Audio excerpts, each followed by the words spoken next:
Hello students, today we will discuss some MCQs come numericals in physics class 10th ICSC. Okay, so this is numericals of class 10 chapter 1. First numerical is the moment of force about a given axis depends on. जो moment of force होता है that means tau, वो किस पर depend करता है? Only on the distance from the force from the axis, axis से जो उसका डिस्टेंस होता है फोर्स अप्लाई का उस पर.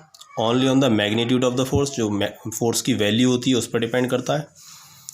Both on the force and distance from the axis, दोनों पर डिपेंड करता है. And both on the forces and it's perpendicular distance. तो देखिए perpendicular distance from the pivoted point जैसे हम कहते हैं from the axis of rotation से. तो इसका fourth option is the correct option. The SI unit of moment of force है, जो SI यूनिट होती है मोमेंट ऑफ फोर्स की, क्या होती है आपकी? न्यूटन मीटर टाउ, क्योंकि इसका फॉर्मूला क्या होता है? Tau is equals to F into D. तो फोर्स की हो गई न्यूटन और डिस्टेंस या displacement distance from the pivoted point या डिस्टेंस की हो गई SI unit metre.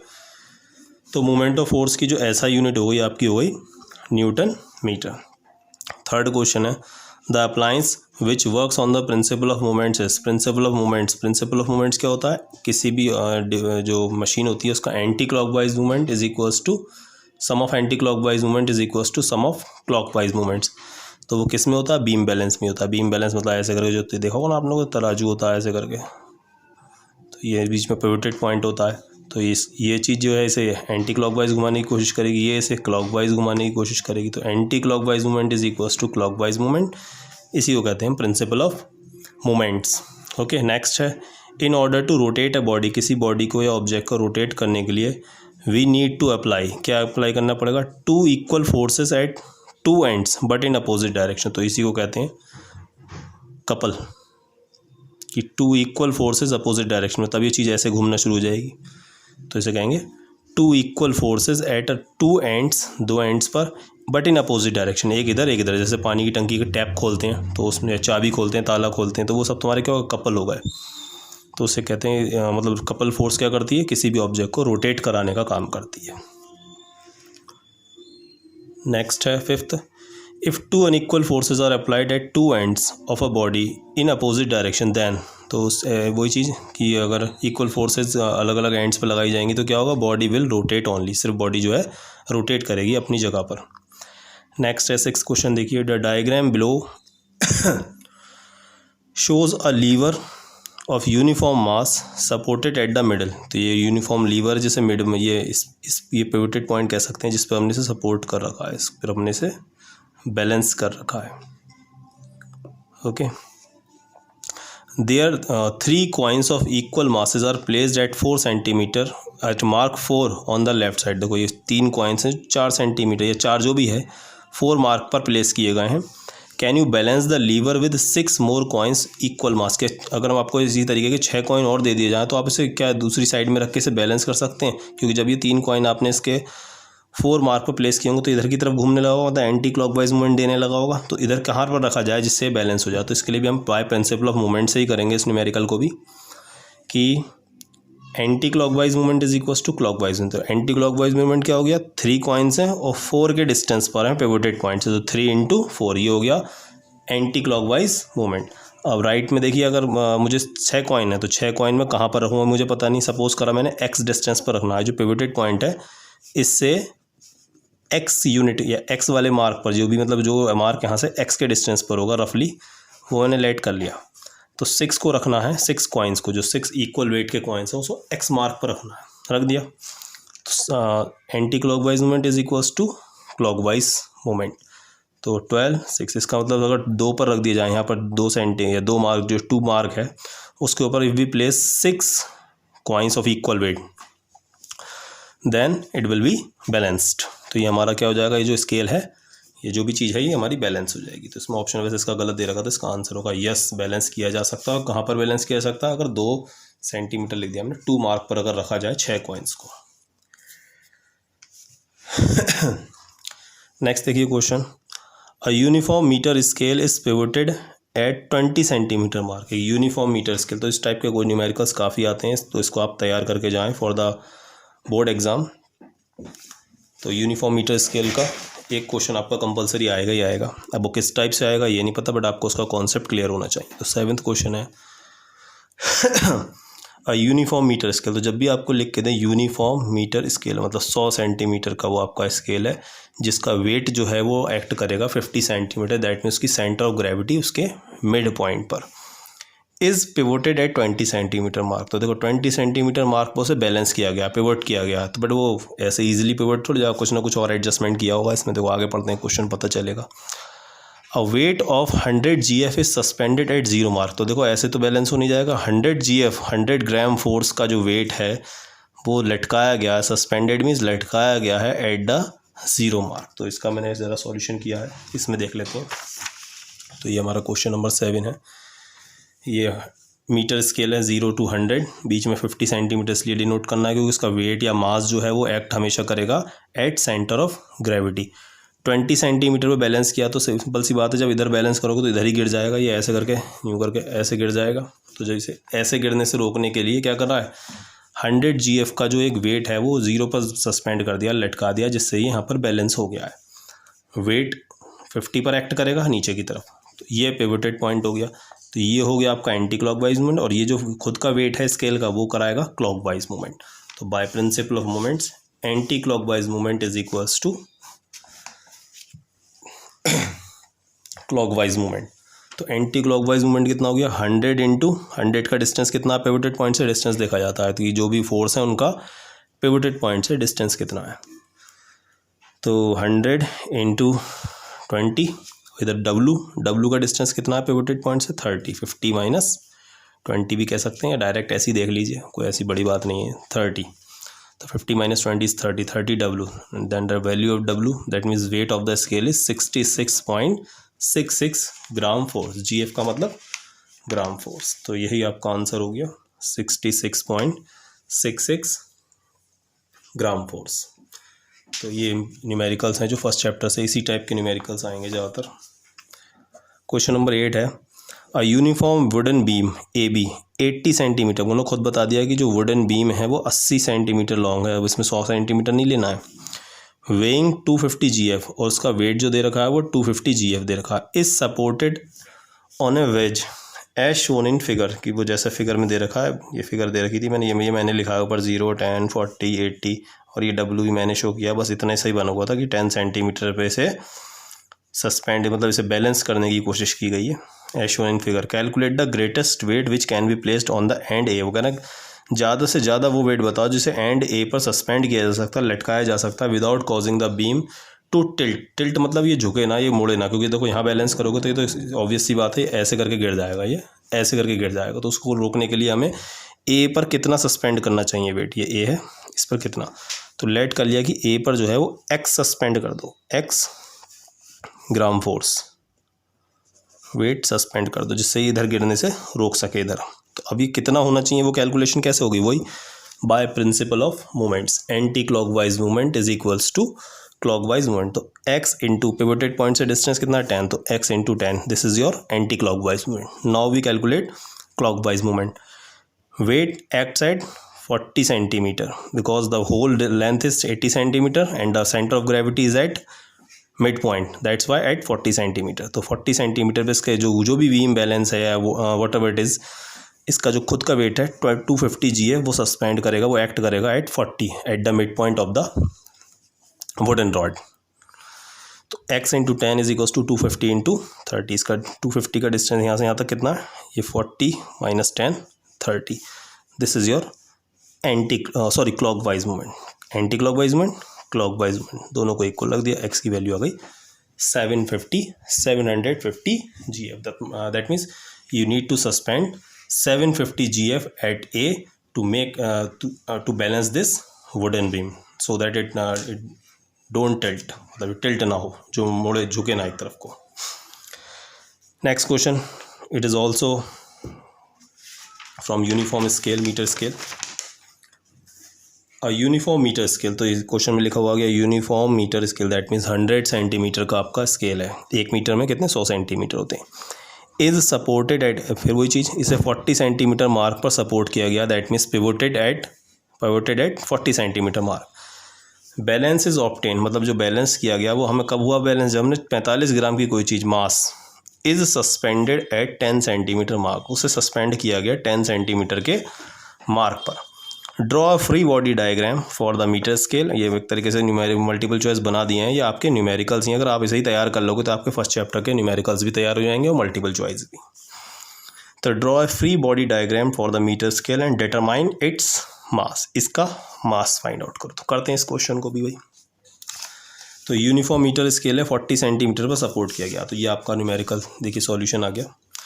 This is your metre scale, uniform metre scale, 40 centimetre पर पाइवट किया गया है या सस्पेंड बैलेंस किया गया है।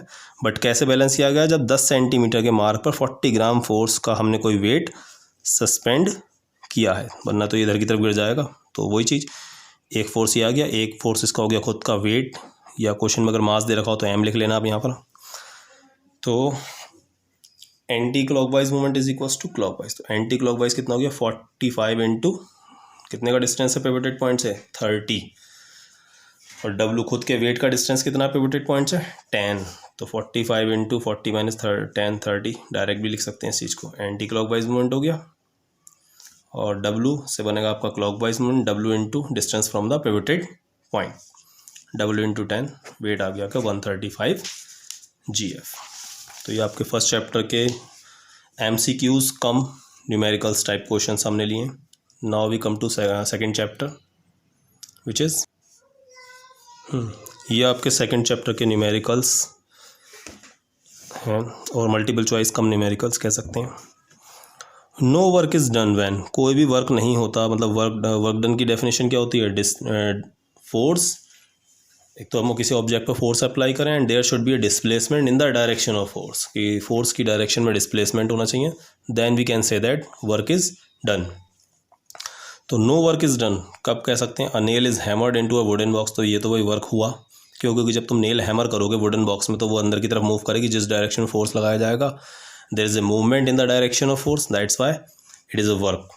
A box is pushed along a horizontal floor. When we are pushing a box in a horizontal floor, तो जब तो आप पुश कर रहे हो that means there is a displacement in the direction of force, तो ये भी आपका वर्क हो गया। There is no component of force, मतलब कोई कंपोनेंट ही नहीं है फोर्स का, फोर्स लगा का कोई कंपोनेंट नहीं है। Parallel to the direction of motion, मतलब जिस डायरेक्शन में ऑब्जेक्ट मोशन कर रहा है उस डायरेक्शन में फोर्स का कोई कंपोनेंट नहीं है। तो ये हम कह सकते हैं कि ये आपका वर्क डन वाला केस नहीं है।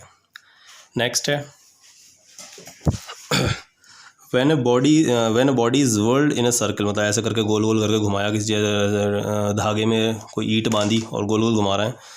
The work done by the centripetal forces, तो सेंट्रीपिटल फोर्स जो अंदर की तरफ लगती है, तो क्या वर्क डन हुआ? देखो जब हम कोई चीज़ ऐसे करके गोल घुमाते हैं, जो कोई चीज़ के चारों तरफ घूम रही है, जैसे अर्थ के चारों तरफ मून रोटेट कर रहा है, रिवॉल्व कर रहा है सॉरी, तो उस कंडीशन में जो ये मूवमेंट होता है वो टेंजेंशनली होता है। अगर मैं इस डायरेक्शन पे फोर्स की बात करूँ, सेंट्रीपिटल फोर्स अंदर की तरफ है और ये डायरेक्शन इसकी क्या हो गई, दोनों के बीच में 90 डिग्री का फॉर्मल एंगल बन गया। तो जब 90 डिग्री का एंगल बन गया तो फॉर्मूला होता है W is equals to FS cos theta.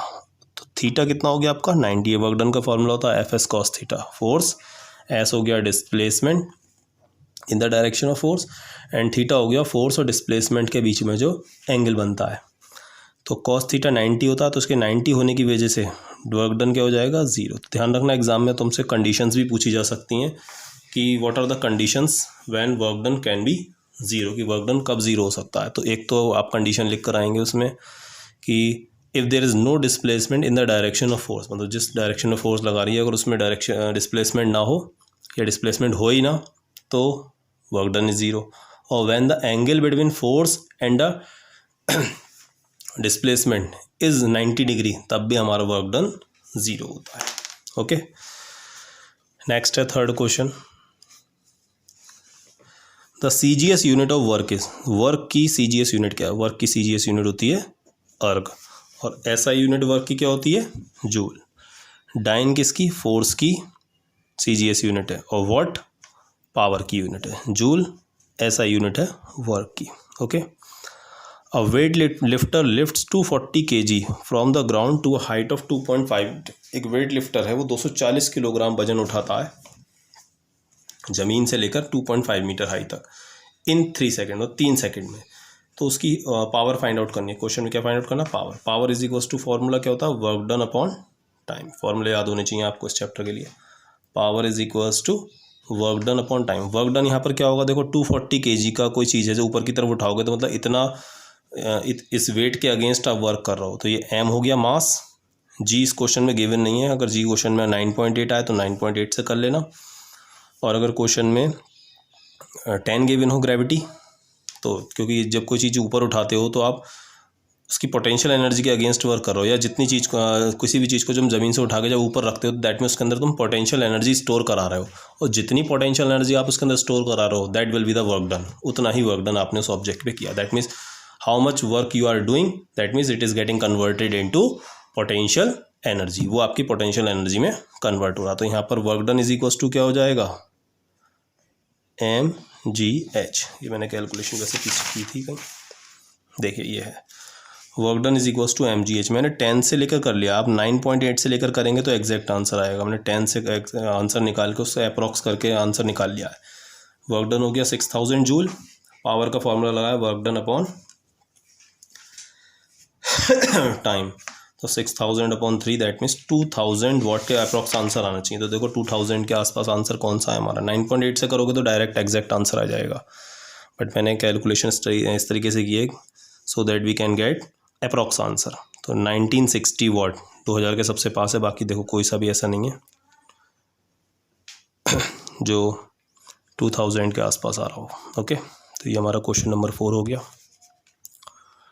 Now the next question is an engine can pump 30,000 litres of water to a vertical height of 45 metre. तो एक इंजन है जो 30,000 लीटर पानी को एक वर्टिकल हाइट 45 मीटर है वो 10 मिनट में पहुंचाता है। तो वही सेम क्वेश्चन, पावर कैलकुलेट करनी, बट इन्होंने क्वेश्चन में थोड़ी सी ये लीटर में दे रखा है वाटर, तो हमें तो मास चाहिए होता है, तो ये वॉल्यूम दे रखा है एक तरीके से 30,000 लीटर, और क्वेश्चन में दे भी रखा है कि 1000 लीटर की वैल्यू 1 मीटर क्यूब है। तो हम पहले मीटर क्यूब में कैलकुलेट करेंगे। तो 30,000 लीटर्स का मतलब क्या हो गया, 30 मीटर क्यूब, 30 मतलब 30 मीटर क्यूब। तो इसकी कैलकुलेशन देख लेते हैं। v is equal to 30,000 litres था, तो v is equal to 30 metre cube हो गया। डेंसिटी क्वेश्चन में वाटर की गिवन है 1000 किलोग्राम पर मीटर क्यूब। पहले मास निकालेंगे, मास इज इक्वल टू था डेंसिटी इनटू वॉल्यूम, तो डेंसिटी 1000 वॉल्यूम 30, तो 30,000 किलोग्राम आपका मास आ गया। फिर वेट निकालेंगे, वो सॉरी वेट नहीं सही ना, वर्क डन क्या है, ये w मीन्स वर्क डन है आपका। Work done is equal to mgh।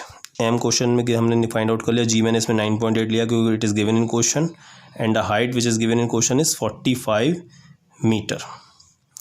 तो आंसर आ गया आपका 1.32 into 10 to the power 7 joule. अब पावर का फॉर्मूला लगा दिया, work done upon time 1.32 into 10 to the power 7 upon 622 point. Calculation आप करके देख लेना, मैंने चेक कर लिया है। 22.1 kilowatt is your answer. ये कौन सा क्वेश्चन किया हमने, 5th क्वेश्चन।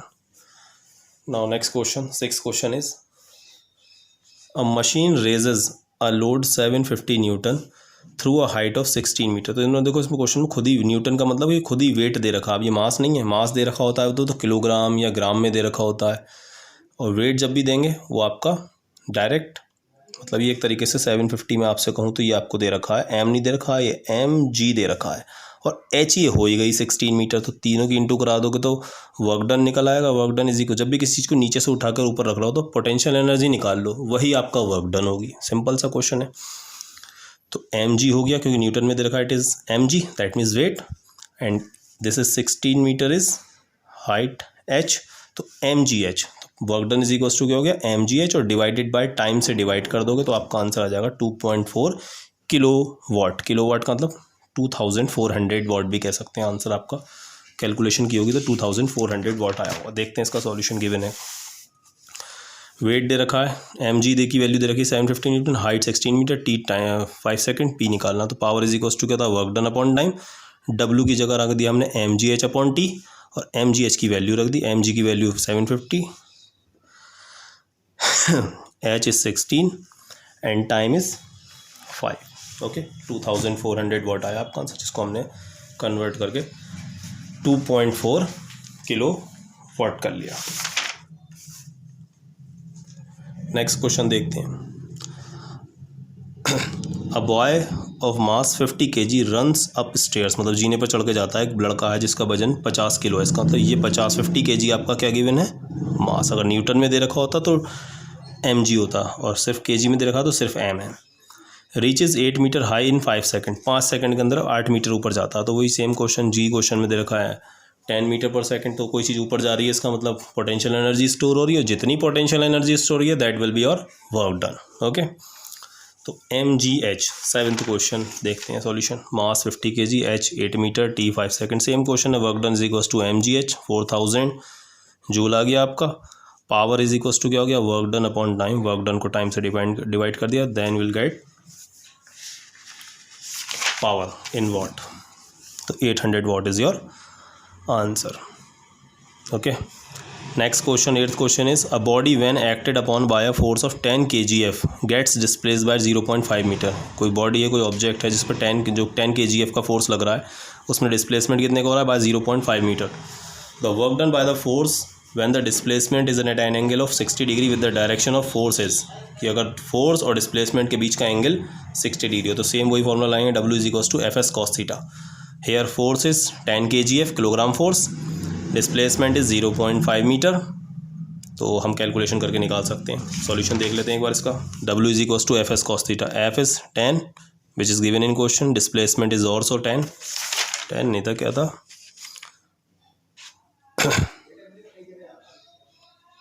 0.5 गिवन है, उन्होंने सॉल्यूशन में क्यों लिया 0.5, नहीं ठीक है 0.5 है, वो एफ फोर्स है ना। तो देखिए यहाँ पे क्या किया है, मैं समझा देता हूँ वरना आप कन्फ्यूज़ हो गए। 10 kg क्या दे रखा था, मैं यहाँ लिख देता हूँ, mass is equals to 10 kg है, बट हमें फोर्स निकालने के लिए क्या होगा mg, क्योंकि वेट के अगेंस्ट फोर्स लग रहा है ना। तो m कितना है 10 और g भी कितना है 10, दैट मीन्स 100 न्यूटन, इतने किलोग्राम फोर्स मास था।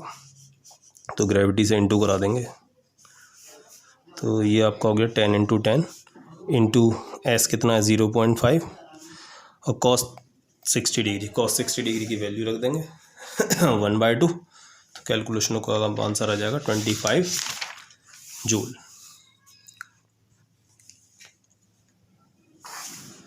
नेक्स्ट क्वेश्चन देखते हैं। A boy weighing 350 Newton, 350 Newton का एक लड़का है, मतलब उसका वेट है, सॉरी। तो ये mg दे रखा है, ध्यान रखना, ये न्यूटन में जब भी देना समझो m नहीं है mg, और किलोग्राम फोर्स में दे रखा है तो वो मास है। Runs up flight of 30 step, मतलब 30 स्टेप है, 30 पीढ़ियाँ हैं समझ लो एक जीने में, और हर पीढ़ी की हाइट कितनी है 0.2 मीटर। तो 30 की 0.2 से इंटू कर लोगे तो पता चल जाएगा वो कितनी हाइट पर चला गया, कितना ऊपर चला गया ज़मीन से वो। तो एक तरीके से एच है इन दोनों की इंटू, तो मैंने यहाँ कर भी दिया, एच इज इक्वल टू कितना 30 इंटू 0.2, 6 मीटर ऊपर चला गया वो जीना चढ़ के। वर्क डन निकालना, तो सीधा सीधा क्वेश्चन है mg h, तो mg 350 और h कितना है 6 मीटर, दोनों की इंटू करा दोगे आपका आंसर आ जाएगा 2100 joule, 2100 joule is your answer. Okay, next question है 10th question. A weight lifter lifted a load of 200 kg, मतलब 200 kg का लोड है, वेट है, वो कितने मीटर ऊपर उठाता। सेम क्वेश्चन, सारे क्वेश्चन एक जैसे हैं न्यूमेरिकल्स, बट कर लेना, इंपॉर्टेंट क्वेश्चन हैं। kgf 20 kgf का फोर्स है, हाइट कितनी है 2.5 मीटर, 5 सेकंड में ऊपर उठाता, तो पावर बतानी, वही power is equals to work done upon time. तो ये kg में दे रखा है, तो ये आपका क्या है मास है। ग्रेविटी से इंटू करा दोगे तो mgh अपॉन 5। 10th क्वेश्चन का सॉल्यूशन देख लेते हैं एक बार। Power is equals to work done upon time, work done की जगह लिख दिया mgh, okay, upon time. W की जगह mgh अपॉन टाइम। तो सॉल्व करके आंसर आपका आ जाएगा 1000 watt. 1000 watt is your answer. Okay, हाँ, ये हमारे मल्टीपल चॉइस MCQs हैं मशीन चैप्टर के। तो पहला MCQ है, mechanical advantage load and effort are related to, इनके बीच में क्या रिलेशन होता है। तो mechanical advantage is equals to load upon effort होता है, तो ये वाला ऑप्शन सही है, क्योंकि इसमें एफर्ट लोड के नीचे से इधर इनटू में आ गया। तो वैसे mechanical advantage is equals to होता है लोड अपॉन एफर्ट, ये फॉर्मूला होता है। अब एफर्ट इधर ला के लिख लो तो पहचानना था हमें कि इसमें से कौन सा ऑप्शन करेक्ट ऑप्शन है। फिर है velocity ratio distance moved by load dl या displacement in load is equal to distance moved by effort de। इनके बीच में क्या रिलेशन होता है? तो velocity ratio is equal to होता है displacement in effort upon displacement in load या distance moved by effort is upon distance moved by effort. फिर है एफिशिएंसी ईटा, ये किसी का सिंबल है? Eta. Velocity ratio V are and mechanical advantage are related as, इनमें क्या relation होता है? तो ईटा इज इक्वल टू होता है mechanical advantage upon velocity ratio. ये फॉर्मूला लगाओगे तो आपका एफिशिएंसी जो आएगी वो मैग्नीट्यूड वाइज परसेंटेज में नहीं होगी, अगर यहाँ इंटू 100 से करा दोगे तो वो आपकी जो एफिशिएंसी है वो परसेंटेज में आ जाएगी। ओके, तो इसके हिसाब से देखा जाए तो वेलोसिटी रेशियो की इंटू ईटा में करा दी, तो ये वाला option, A option will be the correct option. If a machine is ideal machine, देखो लिखा है कि आइडियल मशीन है, the ratio of the mechanical advantage to the velocity ratio is, तो क्या होगा? इक्वल टू 1 होगा, क्योंकि जो एफिशिएंसी होती है वो 1 होती है किसकी? आइडियल मशीन की, एक्चुअल मशीन की नहीं, आइडियल मतलब जो जहाँ पर ना कोई फ्रिक्शन हो ना कोई वेट, उसके जो मशीन के पार्ट्स हैं उनके बीच में फ्रिक्शन को नेगलेक्ट कर दिया गया, बट आइडियल होती नहीं है कोई मशीन। एफिशिएंसी 1 होने का मतलब क्या है? Mechanical advantage upon velocity ratio is equals to 1, तो mechanical advantage is equals to velocity ratio. कह सकते हैं कि अगर किसी मशीन की मैकेनिकल एडवांटेज और वेलोसिटी रेशियो इक्वल है, that means that machine is ideal machine. तो लिखा हुआ इक्वल टू 1। ये आपका 5th मल्टीपल चॉइस है। Which of the following is not a function of machine, इसमें से कौन सा फंक्शन नहीं है मशीन का? To act as a force multiplier, force multiplier होती है machine. To shift the point of application to a convenient place, मतलब जो एप्लीकेशन है जिस पॉइंट पर फोर्स लगाना है, एफर्ट लगाना है, उसको चेंज कर सकती। जैसे हम पुली वाले सिस्टम में हमने पढ़ा था कि एक सिंगल मूवेबल फिक्स्ड पुली जो होती है वो डायरेक्शन चेंजर का काम करती है, जो सिंगल फिक्स्ड पुली होती है। जैसे कोई कुएं में से या कोई चीज़ नीचे से वेट उठाना है या कुएं में से पानी निकालना है बाल्टी से, तो एक तो तरीका ये है कि डायरेक्ट पानी बाल्टी कुएं में लटका दो ऊपर से, तो जब तो उसमें तुम्हें क्या होगा? जो कन्वीनियंट पॉइंट पे तुम फोर्स नहीं लगा पा रहे, ऊपर की तरफ खींचनी पड़ेगी कुएं में तुम्हें लटक कर बाल्टी। अगर आप सिंगल फिक्स पुली लगा लेते हैं तो उस पुली से क्या होता है? आप नीचे की तरफ दूर खड़े होकर कुएं से अपनी कन्वीनियंट पॉइंट पर फोर्स लगा सकते हैं। तो ये भी मशीन, पुली भी एक मशीन है, तो वो ये काम कर रही है। To change the direction of the effort applied for a greater ease comfort, तो वही चीज़ कि ईज और कम्फर्ट के लिए अपनी उसकी डायरेक्शन को चेंज कर सकते हैं। टू डिक्रीज स्पीड डिक्रीज करने का, तो मशीन का ये काम नहीं होता कि किसी चीज़ की स्पीड को डिक्रीज करे। तो डी ऑप्शन हो गया। विच of the following is not true, true नहीं है। ध्यान रख लेना, एग्जाम में क्वेश्चन बहुत ध्यान से पढ़ना है, नॉट वाला वर्ड छूट जाता है जिसकी वजह से पूरा क्वेश्चन गलत हो जाता है। Not true for a machine, कौन सा इसमें से पॉइंट ट्रू नहीं है मशीन के लिए? It always has a efficiency less than 100, कि किसी भी मशीन की जो एफिशिएंसी होती है वो अगर आइडियल नहीं है, तो वैसे तो सभी कोई मशीन आइडियल नहीं होती, तो इसलिए कह सकते हैं कि ये सही बात है कि किसी भी मशीन की जो एफिशिएंसी होती है 100% से कम ही होती है। Mechanical advantage can less than 1 से ज़्यादा भी हो सकता है, 1 से बराबर भी हो सकता है, 1 से कम भी हो सकता है, तीनों ही चीज़ें हो सकती हैं, तो ये बात भी सही है। इट कैन मल्टीप्लाई स्पीड, तो इसे स्पीड मल्टीप्लायर भी कहते हैं, जिसका मैकेनिकल एडवांटेज लेस देन जो क्लास 3 लीवर होते हैं हमारे। और mechanical advantage can greater than velocity ratio, mechanical advantage greater than हो सकता है नहीं, मैकेनिकल एडवांटेज हमेशा ही वेलोसिटी रेशियो से कम होता है, बस आइडियल वाली सिचुएशन में बराबर हो जाता है, बाकी हर कंडीशन में मैकेनिकल एडवांटेज वेलोसिटी रेशियो से कम ही रहता है। नेक्स्ट क्वेश्चन देखते हैं, 7th question. A simple machine enables to lift a load of 10,000 Newton by an application of effort of 500 Newton. However, when the point of application of the effort moves through 2.5 meter, the load gets raised through a 10 centimeter only. तो velocity ratio machine का कितना है? तो वो आपसे पूछ रहे हैं कि what is the velocity ratio. तो देखते हैं इस क्वेश्चन को। वेलोसिटी रेशियो क्या होता है वैसे? Displacement in effort upon displacement in load. तो क्वेश्चन नंबर है आपका 7। तो क्या क्या चीज़ गिवन इस क्वेश्चन में यही देख लेते हैं, बाकी के तो मैंने सॉल्यूशन उधर ही कर दिए थे। वैसे सीधे सीधे यही फॉर्मूला लगा दो, इसमें लोड और एफर्ट दे जरूर रखा है बट उसका कोई यूज़ नहीं है। क्यों? क्योंकि वेलोसिटी रेशियो निकालने के लिए हमें सिर्फ displacement in effort upon displacement in load की रिक्वायरमेंट होती है। तो displacement in effort is 2.5 and displacement in load is 0.1, that means velocity ratio आपका हो गया 4। इसकी कोई यूनिट नहीं होती, ध्यान रखना। Mechanical advantage and velocity both are unitless quantities. Okay, तो 10 सेंटीमीटर था तो इसे कन्वर्ट कर लिया ना 0.1 मीटर, कहीं का हो गई 0.1 मीटर, 0.1 वैल्यू कहाँ से आ गई, तो 2.5 upon 0.1।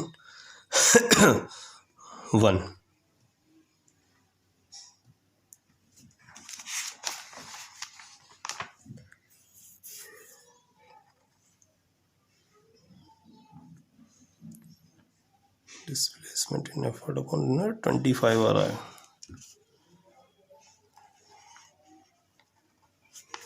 Displacement in effort upon displacement 2.5 गलत दे रखा है इसमें, 2.5 अपॉन 0.1 पॉइंट से पॉइंटेड है, 25 आंसर आ गया इसका। तो या तो ये डेटा गलत दे रखा है। The effort most displacement in effort हो गया 2.5 metre and load gets raised by 10 centimetre only, सिर्फ 10 सेंटीमीटर उठता था, 0.1 मीटर हो गया।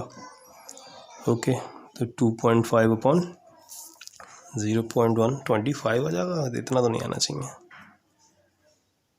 और ये डेटा उन्होंने साथ में बेकार ही दे रखा है, इसका तो कोई यूज़ ही नहीं है। चलिए मैं इस क्वेश्चन को बाद में देखूँगा, जब नेक्स्ट क्वेश्चन देखते हैं। मैंने बाकी तो सॉल्व कर ही दिए थे, इसमें जो है बुक में भी काफ़ी गलत दे रखे हैं आंसर्स। क्वेश्चन नंबर 8 देखिए, 8th multiple choice. A single movable pulley system, एक सिंगल मूवेबल पुली सिस्टम है। अ लोड ऑफ 125 kgf, जो लोड है 125 kg है, इस lifted bye an effort of 75 kgf, 75 kgf के लोड एफर्ट से उठाया गया। तो लोड गिवन है, ई गिवन है, effort. If the velocity ratio of the pulley is 2, efficiency of the pulley system, इस तो एफिशिएंसी निकालनी है। एफिशिएंसी इज इक्वल टू क्या होता है, mechanical advantage upon velocity ratio into 100। तो पहले मैकेनिकल एडवांटेज निकालेंगे। लोड क्वेश्चन में गिवन है 125, एफर्ट गिवन है 75, your mechanical advantage is 5/3। Efficiency eta, इसका फॉर्मूला लगा mechanical advantage upon velocity ratio into 100। तो 5/3 नीचे आ गया, वेलोसिटी रेशियो 2 × 100 कट करके आ गया 83.3%। अगर क्वेश्चन में आंसर परसेंटेज में गिवन हो तो यहाँ 100 से इंटू कराना, और परसेंटेज में ना गिवन हो तो यहाँ 100 से इंटू मत कराना इस क्वेश्चन में। ओके, नेक्स्ट क्वेश्चन देखते हैं, 9th।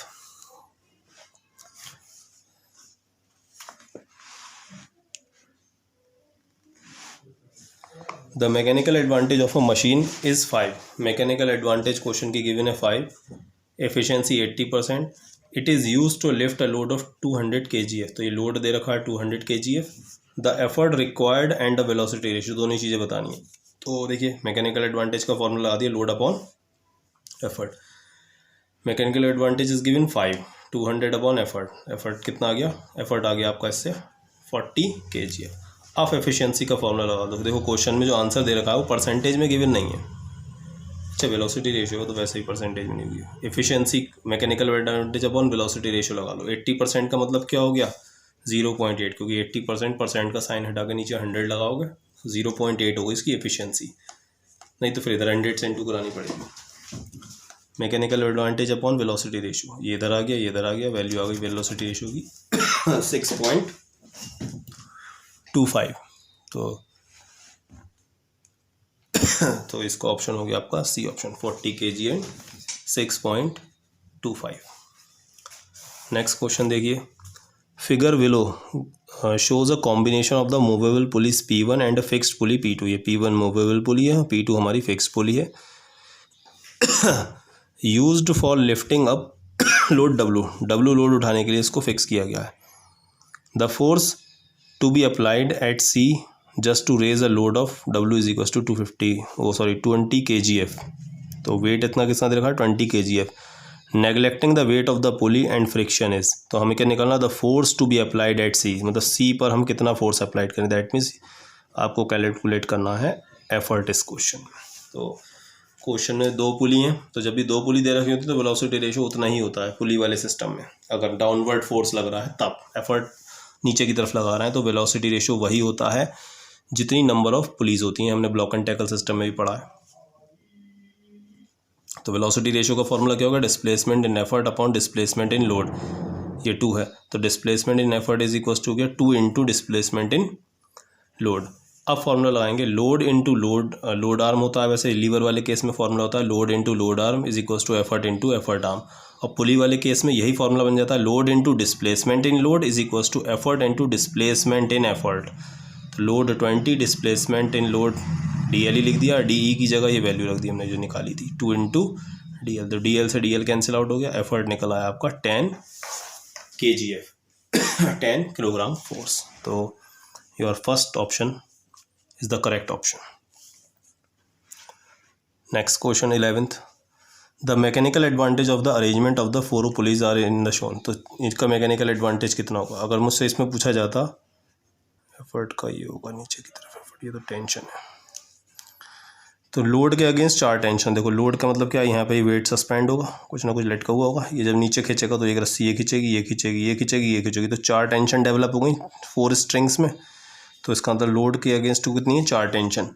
एफर्ट, रस्सी एक इधर खींच रहे हो उसके अगेंस्ट एक ही टेंशन डेवलप होगी, तो एफर्ट के अगेंस्ट 1 टेंशन। तो mechanical advantage is equals to load upon effort 4T upon T, that means mechanical advantage 4। अगर इस क्वेश्चन मुझसे वेलोसिटी रेशियो पूछा जाता वो भी आपका 4 ही होता, क्यों, क्योंकि जितनी ब्लॉक एंड टैकल सिस्टम में नंबर ऑफ पुलीज होती हैं that will decide the velocity ratio of that system. Okay, तो ये इंपॉर्टेंट क्वेश्चन है। ये हमारे चैप्टर 4 के न्यूमेरिकल्स हैं। When a ray of light moves from an optically denser to optically rarer medium it bends. जब भी कोई लाइट जो रे ऑफ लाइट होती है वो डेंसर से रेयरर मीडियम में जाती है, तो हमने पढ़ा है कि जैसे ये सपोज करो डेंसर से रेयरर है, मतलब वाटर से एयर में जा रही है, डेंसर से रेयरर में, तो जैसे कोई रे जा रही है, ये इसके पॉइंट ऑफ इंसिडेंस पे नॉर्मल ड्रॉ हो गया। तो जब भी कोई रे डेंसर से रेयरर मीडियम में जाएगी तो अवे फ्रॉम द नॉर्मल, ये नॉर्मल है, ये थोड़ी सी ऐसे मुड़ जाएगी, ऐसे ना जाके सीधी, अब ये नॉर्मल इधर है तो away from the normal, normal से दूर हट जाती है। रूल होता है हमारा when a ray travels from denser to rarer medium, में आपको याद रखना है, रे डायग्राम बनाते टाइम भी काम आएगा ये। When a ray of light moves from optically rare, अब उल्टा है, रेयरर से डेंसर मीडियम में जा रही, तो अगर ये रेयरर है इधर से डेंसर में जा रही है तो टुवर्ड्स द नॉर्मल, ऐसे जानी चाहिए थी, इधर से जाएगी टुवर्ड्स द नॉर्मल, नॉर्मल की तरफ मुड़ जाएगी। सपोज करो अब एयर से उल्टी बना दो रे, इसके एरो पलट दो, रे ऐसे जा रही है एयर से, ऐसे जानी चाहिए थी तो इधर मुड़ गई, इसका मतलब नॉर्मल की तरफ झुक गई थोड़ी, टुवर्ड्स द नॉर्मल, नॉर्मल की तरफ मुड़ जाएगी थोड़ी, तो ये towards the normal is the correct option. When a ray of light moves from one medium into another there is no change in its, उसकी किस चीज़ में फ़र्क नहीं पड़ता, फ्रिक्वेंसी कभी नहीं बदलती लाइट की, चाहे वो वाटर से एयर में जाए, वाटर से ग्लास में जाए, ग्लास से एयर में जाए या एयर से ग्लास में जाए, कोई सा भी मीडियम चेंज हो उसकी फ्रिक्वेंसी पर कोई इफेक्ट नहीं पड़ता है। नेक्स्ट है out of the following which possess the highest refractive index, सबसे ज़्यादा रिफ्रैक्टिव इंडेक्स किसकी होती है, डायमंड की होती है, ध्यान रखना डायमंड से ज़्यादा रिफ्रैक्टिव इंडेक्स किसी की नहीं होती। The refractive index of a given piece of transparent quarters is greatest for, सबसे ज़्यादा जो रिफ्रैक्टिव इंडेक्स किसके लिए होती है क्वार्टर्स में, रेड लाइट की होती है, क्योंकि इसकी वेवलेंथ भी सबसे ज़्यादा होती है। The ratio of the refractive index of red light to the blue light, वो कितनी होती है, जो रेशियो होता है refractive index of red light to blue light in air is equals to 1 होती है। When a ray of light enters a glass slab from air, जब ग्लास स्लैब में एंटर करती है एयर से तो इट्स वेवलेंथ डिक्रीज, उसकी wavelength क्या हो जाती है, डिक्रीज हो जाती है। नेक्स्ट ये न्यूमेरिकल वाला देखते हैं जरा। The refractive index of water is 4/3 and for glass is 3/2 with respect to air, ये दोनों की ही, वाटर की विद रिस्पेक्ट टू एयर है और ग्लास की भी विद रिस्पेक्ट टू एयर, तो वाटर की विद रिस्पेक्ट टू एयर 4/3 है और ग्लास की विद रिस्पेक्ट टू एयर 3/2 है। ओके, तो ये सब पढ़ते हैं, ये म्यू साइन होता है रिफ्रैक्टिव इंडेक्स का, वाटर की with respect to air, glass की विद रिस्पेक्ट टू एयर। अब हमें निकालनी है किसकी, रिफ्रैक्टिव इंडेक्स निकालनी है ग्लास की विद रिस्पेक्ट टू वाटर, तो ग्लास की विद रिस्पेक्ट टू वाटर, तो ग्लास की रिफ्रैक्टिव इंडेक्स ऊपर लिखेंगे विद रिस्पेक्ट टू एयर, और वाटर की रिफ्रैक्टिव इंडेक्स उस रे की मतलब वाटर की refractive index with respect to air नीचे लिखेंगे, तो जिसकी रिस्पेक्ट में निकालनी होती है उसे नीचे लिखते हैं, दो अगर एयर के अलावा कोई मीडियम है तो 3/2 अपॉन 4/3, 4/3 रेसिप्रोकल होकर ऊपर आ जाएगा 3/4, 3/2 into 3/4, 9/8 is your answer. Okay, ये आपके चैप्टर 5 के न्यूमेरिकल्स हैं। फर्स्ट न्यूमेरिकल्स नहीं, MCQs हैं, साथ में न्यूमेरिकल भी हैं इसी के अंदर ही। अब कॉन्वेक्स लेंसेज, कॉन्वेक्स लेंस कैसा होता है, कॉन्वेक्स लेंस आपका ऐसा होता है, ये ये आपका कॉन्वेक्स लेंस है। तो देखा जाए तो thick in the middle, middle में थिक होता है, किनारों से पतला होता है, thinner at the edges and thicker at the middle.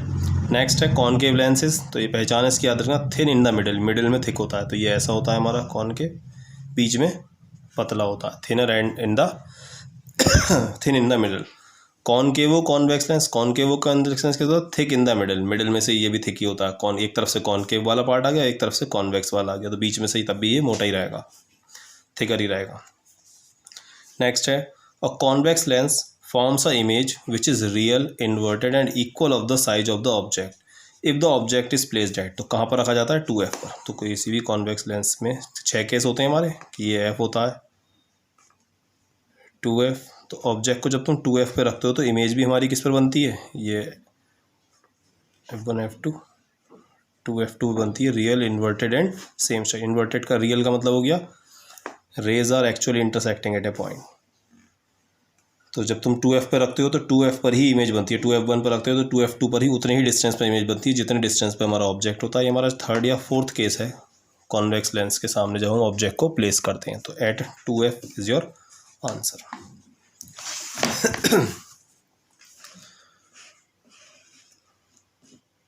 Question number 5 है a point object is placed at a distance of 12 centimetre from a convex lens on its principal axis. Object को place करा गया है u, तो u हमेशा negative, u is object distance, तो object को हम लेंस से कितनी दूर रख रहे हैं, तो u इज़ ऑलवेज नेगेटिव। ये बात ध्यान रखना हमेशा कि u is always negative. u क्या होता है, ऑब्जेक्ट डिस्टेंस लेंस से।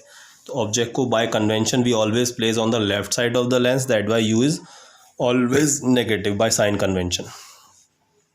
It's image is formed on the other side of the lens at a distance of 18 centimetre. उन्होंने खुद ही कह दिया कि लेंस के दूसरी साइड में बन रहा है, दैट मीन्स अगर लेंस जो भी है हमारा कौन सा लेंस है, कॉन्वेक्स लेंस है। तो कॉन्वेक्स लेंस अगर ये हमारा बना हुआ है तो ऑब्जेक्ट अगर दे रहे हैं तो इमेज इधर की साइड में बन रही है 18 centimetre from the lens, the focal length of the lens. तो फॉर्मूला लगाना है वही, ये v दे रखा है हमारा 18 सेंटीमीटर और you need to calculate f। तो फॉर्मूला होता है lens formula 1/f is equals to 1/v minus 1/u। तो इसका सॉल्यूशन है, जरा देख लेते हैं एक बार, बाकी का तो मैंने कर ही दिए थे मोस्टली क्वेश्चंस के। हाँ देखिए u -12 सेंटीमीटर, v 18 क्योंकि राइट साइड में, ये आपका कुछ ऐसे करके बन जाएगा कि ऑब्जेक्ट हमारा कितना है 12 सेंटीमीटर पर है, लेफ्ट साइड में है, और इमेज जो बन रही है 18 सेंटीमीटर पर है, वो राइट साइड में है। तो u हमेशा u हो जाएगा हमारा लेफ्ट। देखो लेंस के लेफ्ट साइड में के सारे डिस्टेंस नेगेटिव, लेंस के राइट साइड के सारे डिस्टेंस पॉजिटिव, प्रिंसिपल एक्सिस के ऊपर के सारे डिस्टेंस पॉजिटिव, प्रिंसिपल एक्सिस के नीचे के सारे डिस्टेंस नेगेटिव।